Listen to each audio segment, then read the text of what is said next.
সালামু আলাইকুম প্রিয় দর্শক, কেমন আছেন আপনারা সবাই? আশা করছি সকলে অনেক ভালো আছেন। আপনাদেরকে ভালো রাখার উদ্দেশ্যেই আরেকটি গুরুত্বপূর্ণ সতর্কতামূলক ভিডিও নিয়ে চলে আসলাম আপনাদের সামনে। তো প্রিয় দর্শক, আজকের বিষয় কি?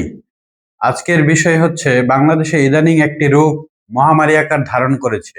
আমরা সাধারণ ভাষায় এই রোগটিকে বলি চুলকানি।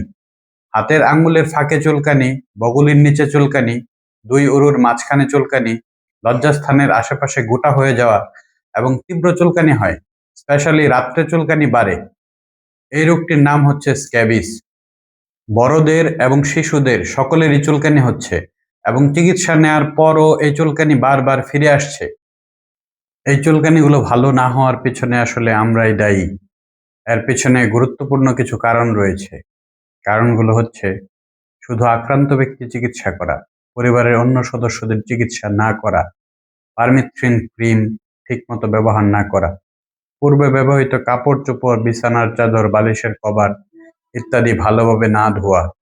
এছাড়া আরেকটি গুরুত্বপূর্ণ ভুল হচ্ছে অনেকের চুলকানি কমে গেলে তারা ঔষধ খাওয়া বন্ধ করে দেন, যার ফলে ওই জীবাণুগুলো তার শরীরে আবার থেকে যায়। এর থেকে পরবর্তীতে আবার চুলকানি হয়। এই স্ক্যাবিস পরিপূর্ণভাবে সারাতে হলে ঘরের সকলকে একত্রে চিকিৎসা নিতে হবে।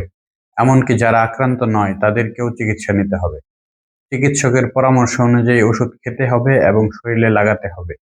ঘরের কাপড়-চোপড় ব্যবহারের তোশক, বালিশ, বিছানার চাদর ইত্যাদি গরম পানি দিয়ে ধুতে হবে, অথবা রোদে শুকাতে হবে, অথবা ইস্ত্রি করতে হবে।